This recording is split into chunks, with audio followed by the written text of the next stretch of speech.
নমস্কাৰ বন্ধু-বান্ধৱীসকল, অহাকালি বৃহস্পতিবাৰ 10 জুলাইত ডাঙৰ খবৰ। অৰুণোদয় হিতাধিকাৰীৰ পৰা বৃদ্ধ পেঞ্চনৰ হিতাধিকাৰীলৈ ডাঙৰ খবৰ আহি পৰিছে।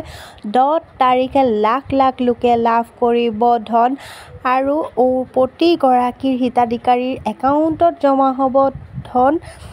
শীঘ্ৰেই আপোনালোকে eKYC আপডেট কৰক, নহ'লে কিন্তু আপোনালোকে টকাটো লাভ নকৰিব।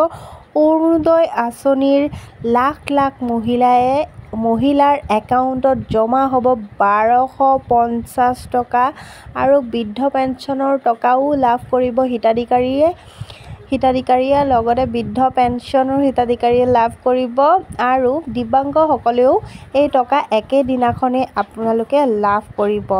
তো আপোনালোকে যদি এতিয়ালৈকে eKYC আপডেট কৰা নাই, অতি সোনকালে কৰি লওক, নহ'লে কিন্তু অহাকালি আপোনালোকৰ এই টকাটো নোসোমাব।